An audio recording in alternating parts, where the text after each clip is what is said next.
and God is always with you, He will never forsake you.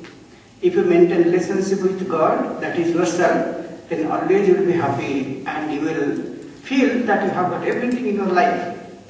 If this advice somebody gives, that is the real advice. That's why that is called the essence of all advices. All advices. Actually, what we call generally advice, it is actually advice. It is adding another problem. Adding another problem. Because that is not the solution. So, Bhagavan Ramana Maharshi, what is written here is the essence of all advices. If one follows, result is assured. Surely one is going to get that, getting which there is nothing more to be got. One will always feel Krutakritya. That means I have got everything in my life. That's why it is called the Upadesha Sara. Yesterday Vivekji told you the story. And what were those ascetics? What was their idea? Do you remember the story?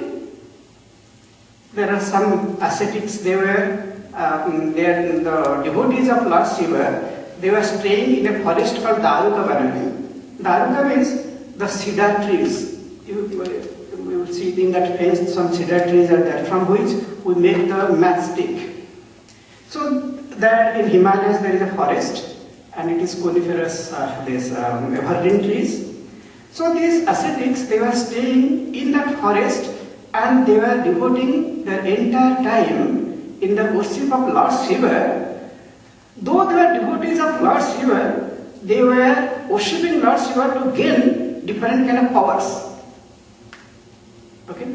They were spending their time in different rituals to gain different kind of mental power.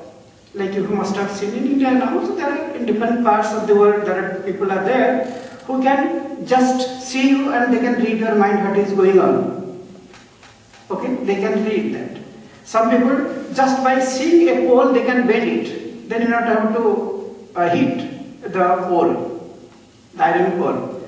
Some people, they can walk on water. Some people, they can fly in the sky. They have that power. I remember in Parliament of Religions here, when it was in 1993, it was done here, and one sadhu, he came from India, he has got this much of hair like that, like an umbrella kind of thing. Have you seen anybody come to Parliament of Religions?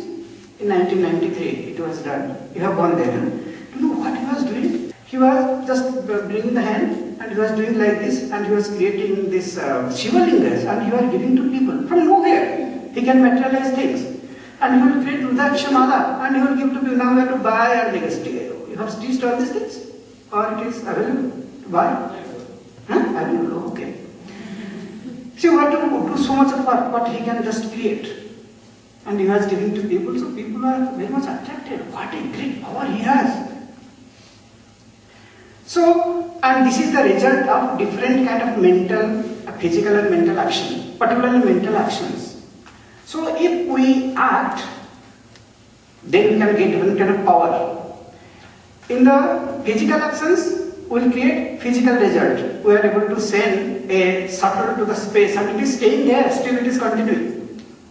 We cannot keep our hand, it is told to keep for 10 seconds, it is falling down. But that plane, what is the weight of that shuttle? And it is staying there for a long period. And again, people are staying also inside that in the small space, 3 or 4. I don't know what they are doing in the name of research. Why they have to stay there? They cannot stay in their own home. They will fight with their own spouse, but they are comfortable there. Thank God, somebody has created this space shuttle. Who is getting to send them to that place. Okay. But this is by doing the work, we are able to create that kind of shuttle. It is staying there. So every action has the ability to create some result. Whether it is physical action can create material result, and mental action can create subtle result. Different kind of powers, mental powers, it can create. So these ascetics, they were doing different rituals how to gain different kind of power. And I'll tell you a story how these powers actually are no good at all. They are no good. That creates animosity, jealousy, comparison, hatred. So they are no good. There is a story from Ramakrishna Paramahansa. Ramakrishna Paramahansa was considered as a great God man. But that didn't go well with some philosophers who are college professors. Or there are some ascetics who are also who are doing different kind of yagyas or different kind of penance to gain power. They didn't like Ramakrishna Paramahansa because they were thinking that he has not done any practice to get different kind of powers. Divinity was equated to different kind of powers.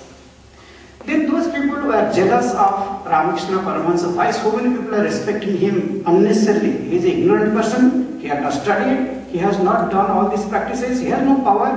Why he is considered a spiritual person? Like that they were considering. One day, Ramakrishna Paramahansa was walking by the side of Ganges, and one yogi who has the ability to walk on water, he can walk on water. He came and challenged Ramakrishna Paramahansa. That, oh Paramahansa, everybody is telling that you are God man, but can you walk on water? Ramakrishna Paramahansa told, no, I can't. But can you? Yes, not only I can go to the other side of Ganges, I can come back. Then Ramakrishna Paramahansa asked him, let us see. Then he went. And he went to the other side and came back. It took half an hour for him. Then Ramakrishna Paramahansa is telling to this yogi, how many years you have done this sadhana to master this art? Now 30 years. 30 years he has practiced. Ramakrishna Paramahansa told him, these 30 years are wasted. How can you tell that this is wasted? Then there was a boatman waiting there. He gave him some 15 paisa in Indian currency. Now in American currency it has no value at all. 15 paisa. Okay, 50 cents let us say.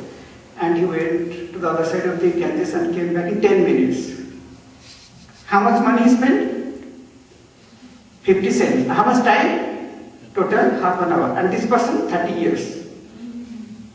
Okay. If the aquatic animal, they know how to swim in the water. We have already come out of the stage. We don't have to go back. That is not a power. That is not a great thing. But we always consider these powers are great. Then it will not allow us to grow spiritually. That's why Lord Shiva took pity on these ascetics to teach them, to bring them to the right path. Because they were the devotees of Lord Shiva, but they are getting distracted from the right path. Instead of gaining devotion and knowledge, they are into acquiring powers. Then one day, all these ascetics, they were all married, so they were doing the rituals. And while doing the ritual, what the wife will do? Have you seen any kind of havan or something? The wife will sit on her side, right or left? Left. And she will just touch the man. And the man will go on pouring the ghee or oblations. That is the way it is done. And that havan was going on for hours and hours. They were getting bored. And in the meantime, Lord Shiva took the form of a nice young Brahmin bright boy. Okay. Then he came. When he was just walking in front of the ascetics. Ascetics are busy in pouring the Om Swaha Agnaye Swaha Idam Namam Indraya Swaha Idam Namam. They are offering. They are busy in that one. And all the ladies are sitting there, looking here and there. They saw this young, nice-looking boy. They got attracted. Oh, such! They have never seen. We see some boy, something is there, good-looking, not studying well. If studying, then something is not all right. Eye is squint or something. But this boy is the perfect one, perfect everything.